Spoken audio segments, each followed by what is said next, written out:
What is an RCT? You've probably heard the term RCT a few times, especially in the field of academic research and/or evidence-based policing. Commander Alex Murray used it a lot in his Dr. IPIP interview on evidence-based policing. But what is an RCT? In essence, it is the most robust and reliable way of carrying out research that tests something. RCT stands for Randomized Controlled Trial. Now, you might think the terms random and controlled might sound as if they don't really belong together, but it will become more obvious in a bit how they are connected. The control bit. Let's start with a basic example. When you want to test the effect or impact of something, you obviously need to give it a try and look at the outcome. If this attempt then leads to a specific outcome, can you automatically say that it's down to that new thing that you tested? Not necessarily. You need to be sure that there was no other potential factor that could have influenced the outcome. For example, if you try a new way of dealing with drunken customers when the bars and clubs shut on the weekend and you have fewer issues, this could be down to the new technique of handling intoxicated people that you trialed. However, can you be sure that it's not because of there being fewer people out that weekend? Or maybe the local football team had a great win and people are happy and behaved better. Or maybe the team lost and people are depressed and withdrawn and interact less. Or the weather was such that everyone avoided the outdoors and quickly made their way home, rather than congregate outside in groups with other intoxicated people. And do you even know if your new technique was applied by everyone who was supposed to trial it in the way they were supposed to be using it? What if they thought from the outset it would not work and did not employ it? What if some applied it more consistently and with more enthusiasm than others? The more you think about it, the less you can be certain that the outcome you measured is because of the new way of doing things that you wanted to test. This simple before and after design is not very robust, and whilst it is a great start, it does not give you certainty of your new method's effectiveness. This is why experiments need to be controlled. You need to be aware of all the potential outside influences or variables that could have an effect on your outcome. Once you are aware of them, you can try to control them.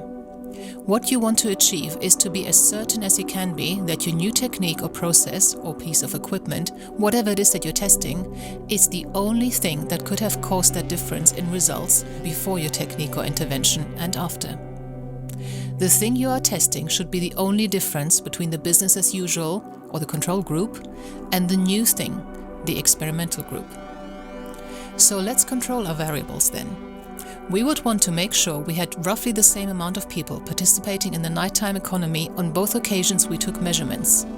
Once with the usual technique, control, and once with a new technique we want to evaluate, experimental. We want to take our measurements on roughly average weekends, not those that had any major events or anything unusual about them. We want to make sure the weather is roughly the same, etc. That is why you can't compare certain measurements taken in the summer to some taken in the winter. You usually get a lot more outdoor incidents when it's hot outside than when it's cold, because you'll have more people outside when the weather is good. Especially during weekends and school holidays, when more people have the opportunity to offend. The randomized bit. Another important thing you need to keep in mind when comparing a different technique or piece of equipment to the current one is how participants, in this case officers that use either the new or the old technique, are allocated into the two conditions. These conditions are either the experimental group, which is the new thing that is being tested, or the control group, which is business as usual. Let's say we want to compare a new piece of technology that could replace an older way of doing things. You need to make sure you don't bias the two conditions or groups you're comparing. If you let your participants choose which group they might want to be in, you'll find yourself with a lot of biases across your two groups.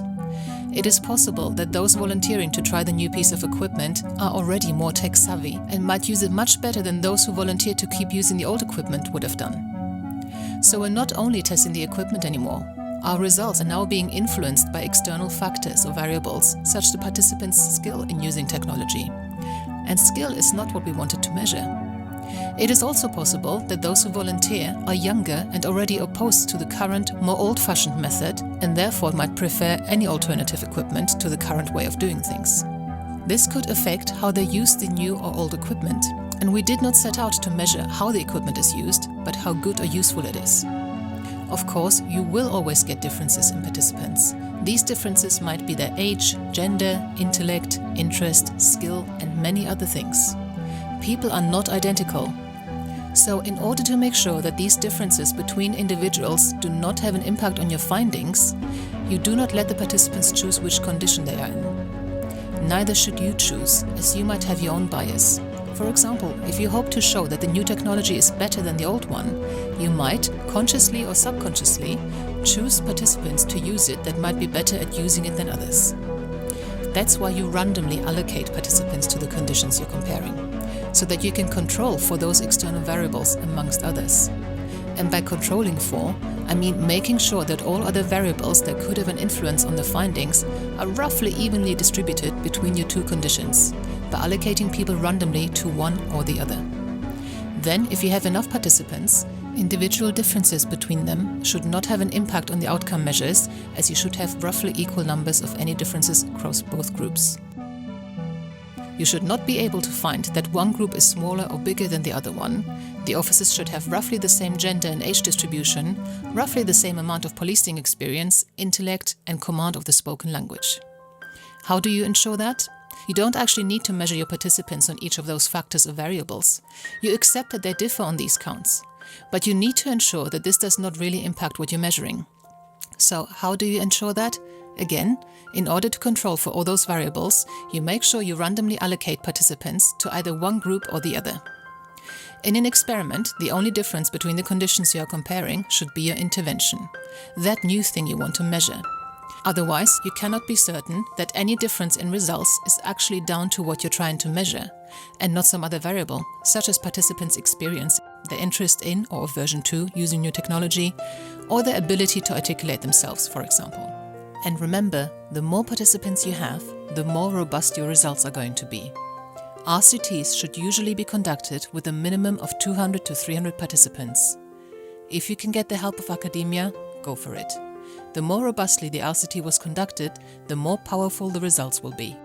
So, main points about how to design an RCT. 1. Use random allocation to either the experimental or control group to reduce the risk for bias and other factors than the one you're measuring. 2. Use as many participants as you can get, preferably at least 200. 3.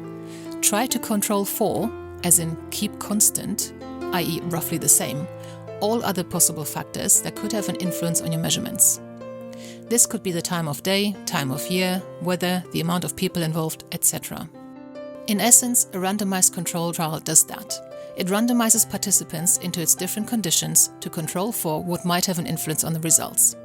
Ideally, we want to be as confident as we can be that if there is a difference between the groups, it is probably down to the intervention, i.e. the thing we were measuring, and not other potential factors. The thing you're testing should be the only difference between your groups.